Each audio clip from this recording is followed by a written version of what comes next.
This podcast is edited and produced by Buford Digital Productions. Visit their website to see what they can do for you for today. The wandering path. The wandering path. Welcome to the Wandering Path podcast, a sanctuary for the modern seeker and a dedicated practitioner. Here we believe that magic isn't just found at the destination, it's woven into every step of the journey. Whether you're here for the wisdom of terror, the pull of the moon, or the whispers of the stars, you found your seat at the table. I'm your host, Adonis Youngblood, and today we're stepping back onto the path to explore what it truly means to live a life of magic.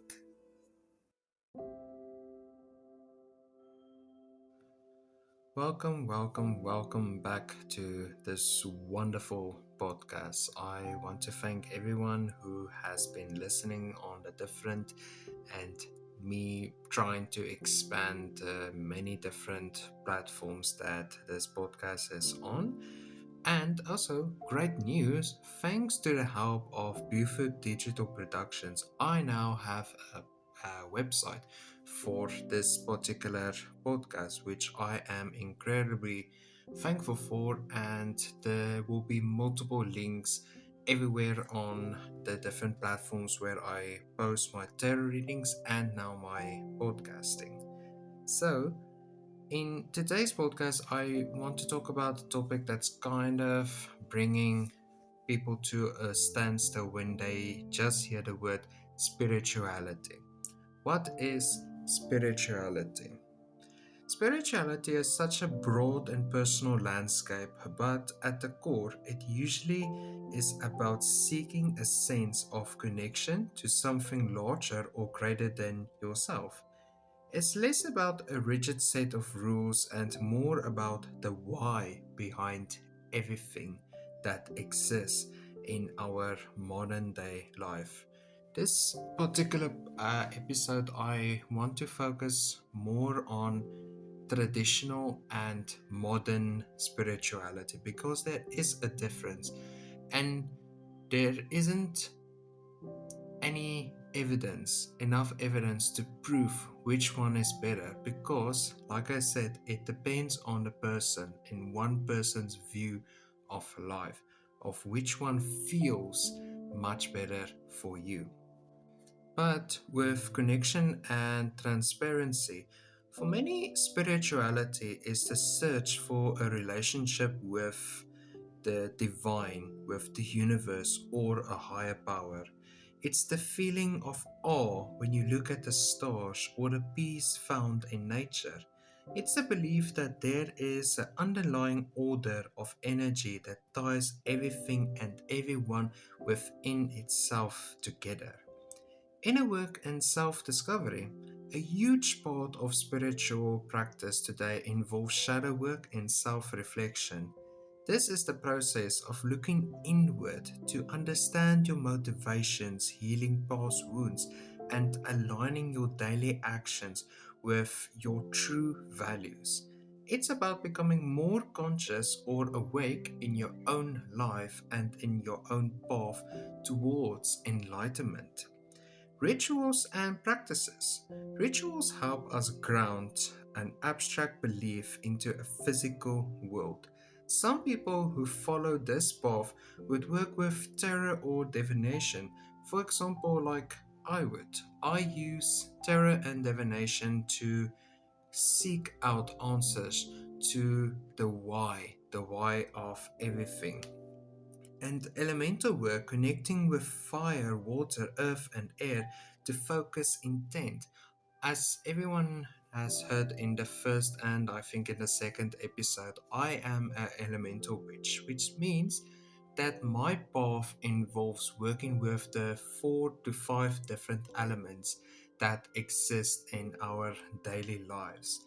Spirit being the fifth one, and spirit forms that connection between the subconscious and the conscious, between the higher self and the lower self. And when it comes to being mindful and have being doing meditation, it is all about staying present. The meaning and purpose. Spirituality often provides a framework for handling life's ups and downs. It helps people find meaning in suffering and a sense of purpose in their work or relationships.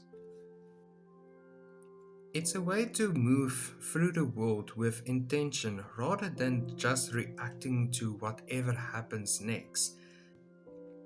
Sadhguru made the statement spirituality doesn't mean any particular practice, it is a certain way of being.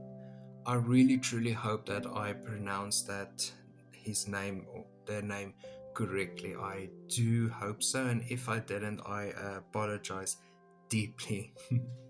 But moving on to our next topic, what does it mean to be spiritual in a modern world? In a modern world, being spiritual isn't about escaping technology or living in a cave like a hermit, it's about sovereignty. When AI predicts your next thought and an algorithm fights for every second of your attention, spirituality becomes the act of reclaiming your own mind. From scrolling to seeking, the biggest spiritual challenge today is the noise from opening TikTok or Instagram or any app on your phone to your laptop. Instead of filling time with content, you use the tools to find specific knowledge or inspiration for your day to day task. Technology is a mirror and not a master. AI and digital tools can actually be spiritual mirrors. The shadow work of AI, notice how you react to social media or the presence of your schedule. The rough week feeling becomes a digital overload that makes us feel like we aren't doing enough or doing too little. Digital decluttering. Recognizing that while AI can generate a script or design, it cannot generate your presence. Being spiritual today is acknowledging that your human vibes or energy is something a machine can't replicate. Creating a sacred space. In a world full of wires and algorithms and AI, to be spiritual in the context of technology-driven world is by creating an analog island in your digital ocean. The digital Sabbath, even just a few hours where you aren't producing, texting, and viewing content, is more than enough for finding and connecting with yourself. The physical anchors, using small physical objects like a candle, breathing, or tarot cards, can remind you that you aren't just a user on a screen but an actual person with multiple and creative emotions, feelings, and mental processes. Integrating the techno maga approach. You don't have to choose between being digital or physically active in your spiritual life. You can view your digital footprint you make as a form of alchemy or reaching into people's souls with the goal of helping and assisting. Remember, you are never alone. There are always people out there who are willing to listen, who are willing to experience with you, and who are willing to accept with an open mind and an open heart. A great example is me doing this podcast.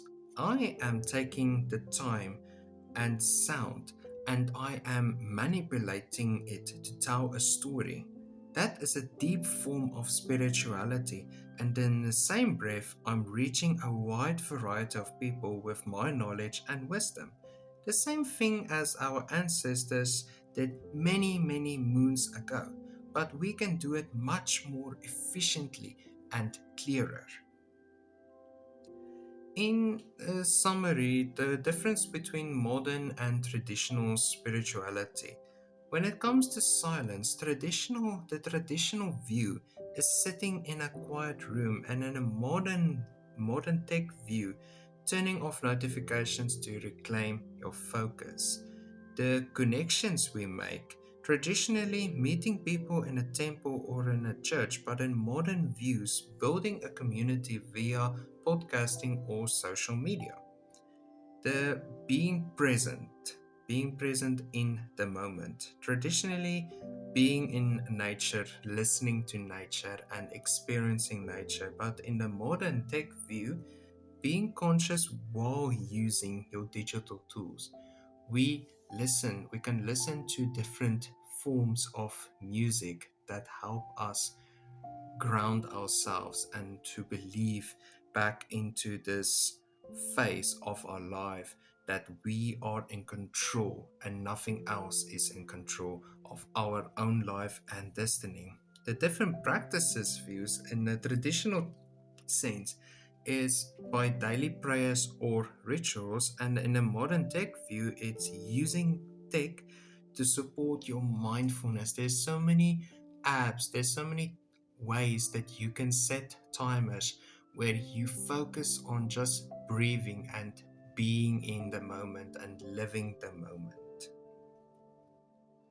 Now, the next tough question, and I really did so much effort with the research and the acknowledgement of the difference between being spiritual and being religious. The distinction between spirituality and religion is often described as the difference between an individual journey and a shared map. While they frequently overlap, they represent different ways of approaching the big question of life. Religion, the communal structure, religion is typically an organized system of beliefs, practices, and symbols designed to facilitate closeness to the divine. Categorized by community, a shared group of practitioners, doctrine, established structures, dogmas, and rules for living. Tradition, rituals, and ceremonies pass through generations. Authority, a hierarchy of leadership, such as a priest, imams, rabbis, or who represent the faith. In spirituality, it's a personal experience. Spirituality is generally defined as an individual search for meaning, purpose, and connection to something greater than oneself. It can come in many forms: the universe, the nature, or a high source. The key aspects is self-direction. You define your own path and practices based on personal feelings and emotions. The internal focus emphasizes the place on your inner peace, mindfulness, and personal growth rather than external rules. Fluidity. It often is more adaptable, allowing you to pull inspiration from various cultures, philosophies, and natural world. Now, the main question is, can religion and spirituality coexist? Absolutely. Many people are religious and spiritual, finding that the structure of their religion provides a framework for the personal spiritual growth. Others identify as spiritual but not religious, preferring to explore their connection to the universe outside the boundaries of a specific institution. In essence, religion often provides the answers to follow, while spirituality is the quest to find them. Now, in my personal thoughts of spirituality, my whole life I was raised in a Christian household with Christian values and a Christian church. But growing up, there was more and more things that I just felt were missing in my life. So There were a time in my life where I wasn't religious or spiritual or anything like that. You would even go as far to say I was completely atheist. I did not believe in anything. I didn't even believe in myself at the end of the day. But the truth was, there was always this thing inside of me that was lingering and that was pushing me towards finding out what I really want in my life. And my spiritual path begins with the inspiration that I found from other people who were also going through similar things in their lives.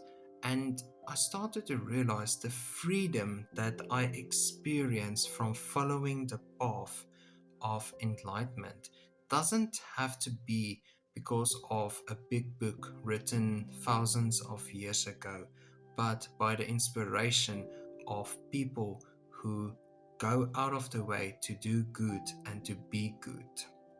When you find that group of people, you will truly understand what it means to surround yourself with positivity instead of negativity. When you exit out of this maze of energy vampires, people who steal your energy and misuse it, then you will start to see that life is worth living and there is a beautiful connection that you can form with yourself, your subconscious, your higher self, and your lower self. Later in this podcast, I would love to talk about being conscious in a subconscious world, being here and being there. It's such a beautiful topic to talk about when you truly go and view the world as it's supposed to be viewed and not with the eye of a camera or the description of AI.